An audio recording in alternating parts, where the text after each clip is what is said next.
If a 10% tariff is a speed bump, a 100% tariff is a brick wall, and the global economy may be heading toward it faster than anyone expected. For years, investors have treated trade war headlines like background noise, loud, dramatic, but ultimately temporary. Markets dip, negotiations happen, and the system moves on. But triple-digit tariff threats aren't political theater. They're economic shockwaves that can instantly turn supply chains into liabilities, push prices higher, and force companies to rethink where and how the world produces goods. Here's the part that makes this moment different. Today's economy is already stretched. Debt is high, inflation is sensitive, supply chains are still fragile. That means the system has far less room to absorb another major disruption. Today, let's delve into the story of a trade war the markets weren't ready for.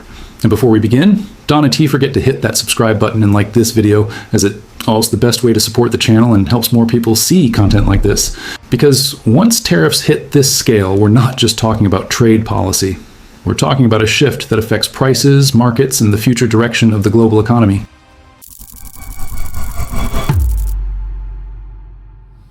Tariffs used to be economic tools. Today, they are strategic weapons. Governments no longer use them just to protect domestic industries. They use them to influence alliances, punish geopolitical rivals, and reshape global supply networks. A 100% tariff is not just a tax, it is a signal. It says, we are willing to absorb economic pain to pursue political or strategic goals. That shift transforms trade policy into a form of economic statecraft. Markets struggle with this because political objectives are less predictable than economic ones. Profit margins can be modeled. Political escalation cannot. When tariffs move from 10% or 25% into triple-digit territory, trade effectively becomes non-viable. The price shock doesn't merely reduce demand, it kills the transaction. Companies that built their entire business model around cross-border cost advantages suddenly face existential questions. Investors grew accustomed to trade war theater. Over the past decade, tariff threats often served as bargaining chips rather than permanent barriers. Markets learned to fade the headlines. Equity rallies resumed. Supply chains adjusted slowly rather than abruptly. But this time, the backdrop is different. Inflation remains politically sensitive. Central banks have limited room to cut rates without reigniting price pressures. Debt levels across governments and corporations are higher than ever. That means the global economy has less shock absorption capacity. In previous cycles, tariffs might slow growth, but could be offset by monetary easing. Today, policymakers are constrained. The same inflation that tariffs would worsen also prevents central banks from responding aggressively. This creates a feedback loop markets did not price in. A 100% tariff effectively doubles the landed cost of goods. For importers, that is not a margin squeeze. It is a business model collapse. Companies face three unappealing choices: absorb losses, raise prices, or exit the market. Consumers ultimately feel the impact. Products that rely on cross-border manufacturing, electronics, machinery, autos, and consumer goods see rapid price increases. Unlike energy shocks, which can reverse, tariff-driven cost increases embed themselves into pricing structures. Once supply chains shift or production relocates, costs rarely return to previous levels. This means tariffs are not just inflationary, they are structurally inflationary. They change the baseline. Modern supply chains evolve for efficiency, not resilience. Components cross borders multiple times before becoming finished goods. A single tariff can cascade through layers of production. A 100% tariff breaks these chains instantly.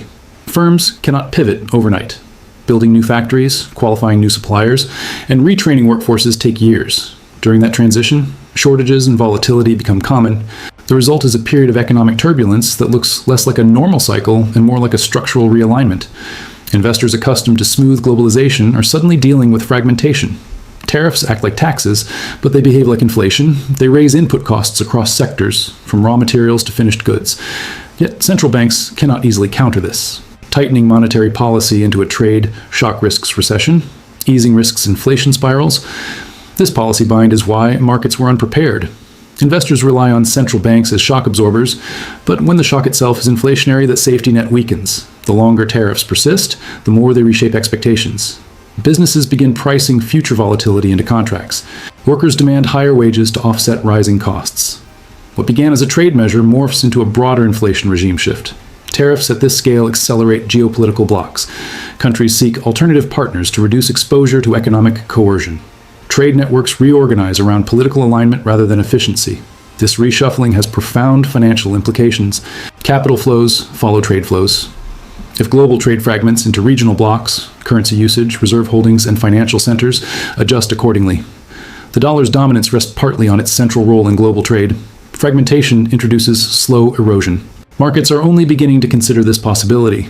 Structural shifts unfold gradually but carry long-term consequences that dwarf short-term volatility. Multinational corporations face a new paradigm. The era of produce anywhere, sell everywhere is giving way to produce within political zones. Firms must duplicate supply chains, invest in redundancy, and accept higher operating costs. This reduces profit margins structurally. Shareholders accustomed to globalization-driven efficiency gains may confront a future of slower earnings growth. Equity valuations built on old assumptions need recalibration. The market shock is not just about tariffs, it is about the end of a low-friction trade environment.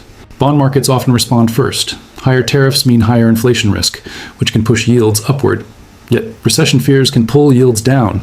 This tension creates volatility in rates, which then ripples into equities, currencies, and credit markets. Stock markets initially react to earnings risks. Sectors tied to global trade underperform. Domestic-focused sectors may outperform temporarily, but cannot fully escape macro headwinds. Currency markets reflect shifting trade flows. Safe haven currencies strengthen during uncertainty, but persistent fragmentation can alter long-term reserve trends. History shows that trade wars rarely remain contained.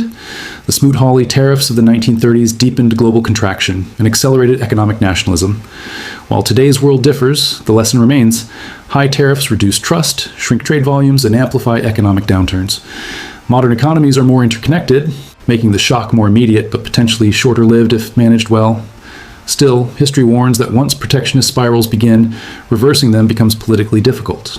Unlike past episodes, today's trade tensions intersect with technological rivalry, energy transitions, and security concerns. Tariffs are not isolated policies. They sit within broader strategic competition. Markets are grappling with the realization that globalization may no longer be the dominant organizing principle of economic policy. The shift is from integration to resilience, from efficiency to security. This transition is not a cycle. It is a regime change. Volatility becomes the norm. Diversification across geographies and asset classes grows more important. Companies with flexible supply chains and domestic exposure gain relative advantages. Commodities tied to strategic resources may benefit from fragmentation. Safe haven assets gain appeal during shocks, but may face long-term currency realignments. The key is understanding that tariffs are not just short-term news, they reshape structural assumptions. For households, tariffs translate into higher costs and reduced choice. Inflation pressures strain budgets. Governments may respond with subsidies or tax relief, but these measures often lag. The psychological impact matters too. Consumer confidence weakens when economic uncertainty rises. Spending patterns shift toward essentials, slowing discretionary sectors. Governments face difficult trade-offs. Retaliation escalates tensions. Concessions risk domestic political backlash. Negotiated settlements remain possible, but require compromises that may not align with broader strategic goals. Central banks walk a narrow path, balancing inflation risks with growth concerns.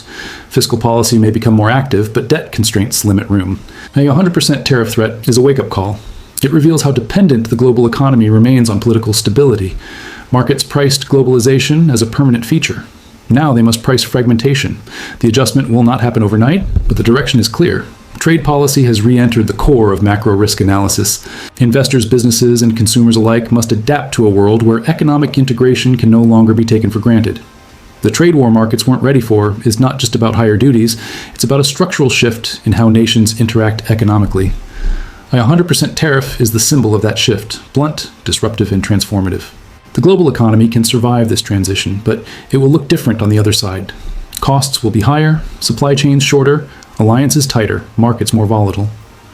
For those who recognize the change early, the challenge is adaptation. For those who assume a return to the old normal, the surprise may be costly.